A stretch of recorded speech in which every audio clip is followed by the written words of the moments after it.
आगे बढ़े लड़कियों। And I want to name my, I want to hear my name. बाई मराठीत विचारलं तरी चालेल बरं का? मला तुम्हाला जवळून बघायचं आहे आणि तुमच्यासोबत एक फोटो पण क्लिक करायचा आहे. बरं फोटो जाताना काढून देतो बेटा. Please can you say my name from, म्हणजे तुम्ही माझं नाव बोलू शकता तुमच्या. नाव बोलू का नाव घेऊ? मी तुझं नाव घेऊ? तुला माझा नवरा व्हायला लागेल नाव घ्यायला.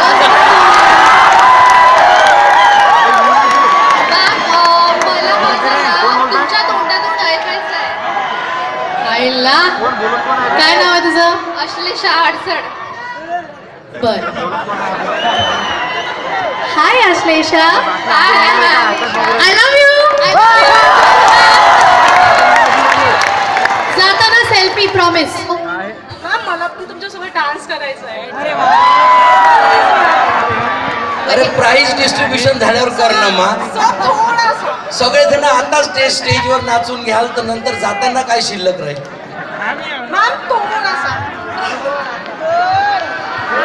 काय आहे ना, इथे बसलेल्या कोणाला नाचायचं नाहीये मला सांगा.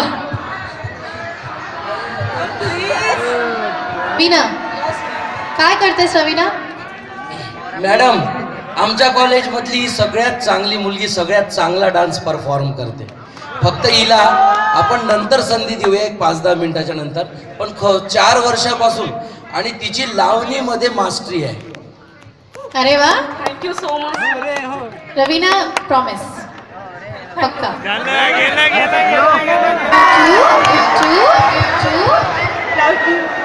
जेव्हापासून मी नटरंग पिक्चर पाहिलेला आहे तेव्हापासून मी तुमची खूप मोठी फॅन झालेली आहे. आणि मी state level dance competition मध्ये पण participate वा वा.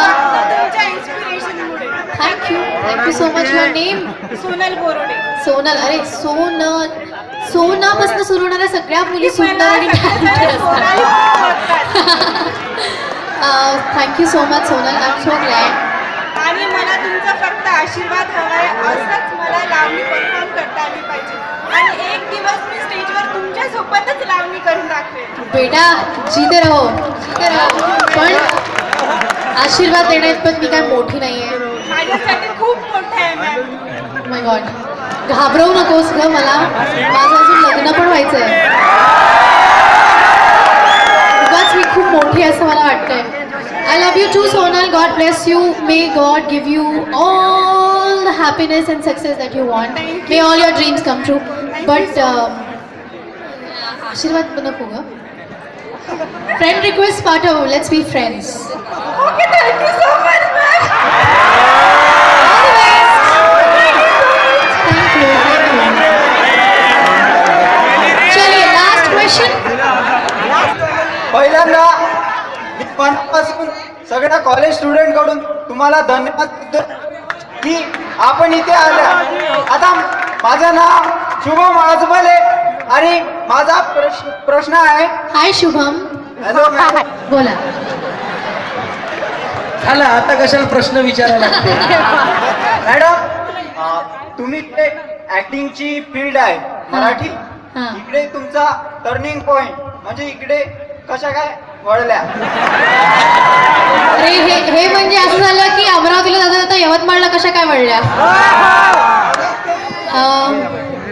वळल्या बिळल्या नाही. काय असतं ना, आता ऐकून घ्या. आता हा तुम्ही मला प्रश्न विचारलाच आहे तर I would like to speak. So Shubham, मला लहानपणापासूनच ॲक्ट्रेस व्हायचं होतं. Ever since I remember. मला आठवतं आहे की मी कुठलाही सिनेमा बघून घरी जायचे आणि पुढचे 4-5 दिवस त्याच हिरोईनची नक्कल करायचे आरशासमोर जाऊन. त्याच पिक्चरमधली गाणी परफॉर्म करायचे. आणि मला माहिती नाही आहे मला कधीपासनं हे भूत चढलं माझ्या, हे स्वप्न किंवा भूत म्हणा. पण ऑफकोर्स ते स्वप्न होतं.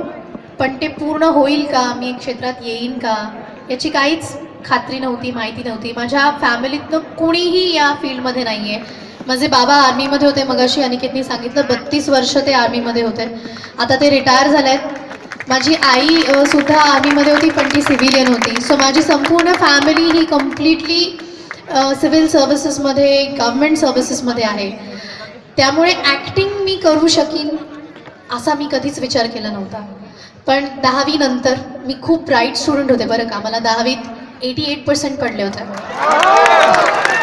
आणि that too CBSE board, Delhi board, कारण मी आर्मी स्कूलमध्ये होते. सो 10वी नंतर माझ्या बाबांना असं खूप वाटायचं की मी डॉक्टर व्हायला हवी. त्यामुळे मी 11वी 12वी फर्ग्युसन कॉलेजमध्ये सायन्स या स्ट्रीममध्ये घेतलं आणि चायला ते सगळे प्रॅक्टिकल्स, लेक्चर्स सगळे अटेंड केले. पण पूर्ण ह्या सगळ्या माझ्या एज्युकेशनच्या वर्षांमध्ये मी परफॉर्मन्सेस करत राहिले स्टेजवरती. आर्मीमध्ये खूप इव्हेंट्स होतात, त्यात आज सगळ्या मंचांवरती मी ड्रामा, ॲक्टिंग, डान्सिंग हे सगळं करायचं आहे. आणि तिथून मला संधी मिळाली 11वी 12वीमध्ये असताना एक FTIमध्ये पुण्यात, तुम्हाला माहिती असेल, तिथे एक शॉर्ट फिल्मचं शूटिंग झालं होतं. मी तिथे गेले, मला साधारण कसं असतं शूटिंग वगैरे हे कळलं आणि तेव्हा असं लक्षात आलं की this is what I want to do. So I started giving auditions. मी भरपूर ऑडिशन्स दिले, वाटेल त्या सिरियलसाठी, पिक्चरसाठी. पुण्यात, मुंबईत खूप प्रवास केला. माझी आई माझ्याबरोबर यायची, माझं मुंबईत घर नव्हतं तेव्हा. त्यामुळे आम्ही रोज, मी आणि माझी आई बिचारी, आम्ही झेन चालवून जायचो, सकाळी दिवसभर ऑडिशन्स द्यायचो आणि मग रात्री परत यायचो पुण्याला. असं बरेच वर्ष मी करत होते. कोणी सांगितलं इथे काहीतरी चाललं आहे, तिथे जाऊन भेटा, ह्यांना भेटा, तिथे फोटो काढा, इथे काढा. हा सगळा एक 5-6 वर्षांचा स्ट्रगलचा प्रवास होता. आणि मग त्याच्यानंतर हा खेळ संचिताचा नावाची एक मालिका ETV मराठीवर येत होती. त्याच्या ऑडिशनसाठी मी गेले आणि माझं सिलेक्शन झालं. 2006ची ही गोष्ट आहे. पण माझा पहिला सिनेमा आला तो 2007मध्ये, बकुळा नामदेव घोटाळे. पाहिला होता किती लोकांनी? गाढवाचं लग्न, बकुळा नामदेव घोटाळे आणि मग बरेच सिनेमे पाठोपाठ, एका पाठोपाठ मिळत गेले. आज इथे मला सांगायला खूप आनंद होतोय की या क्षेत्रात येऊन मला 10 वर्ष पूर्ण होत आहेत ह्या वर्षी. Don't worry, I am not very old. फक्त मी 16 वर्षाची होते तेव्हा सुरुवात केली होती. So it has been a lovely journey. मी जे काही शिकले ते इथे येऊन शिकले. मला काहीही येत नव्हतं. मी नाच शिकलेले नाही आहे, मी ॲक्टिंग शिकलेली नाही आहे, मी बोलणं शिकलेली नाही आहे, मी मराठीही शिकलेली नाही आहे. माझ्या स्कूलमध्ये मराठी भाषा, मराठी विषयसुद्धा नव्हता. मी जेव्हा पहिल्यांदा सर मंचावरती बोलायला उभी राहिले ॲक्ट्रेस झाल्यानंतर, तेव्हा मला लिहून दिलं होतं की हे बोला भाषणात, आणि मला वाचताही येत नव्हतं कारण मला मराठी येत नव्हतं. आज मला खूप आनंद आणि अभिमान वाटतो की मी मराठीत लेखसुद्धा लिहिते. सकाळसाठी मी कॉलम लिहायचं आहे.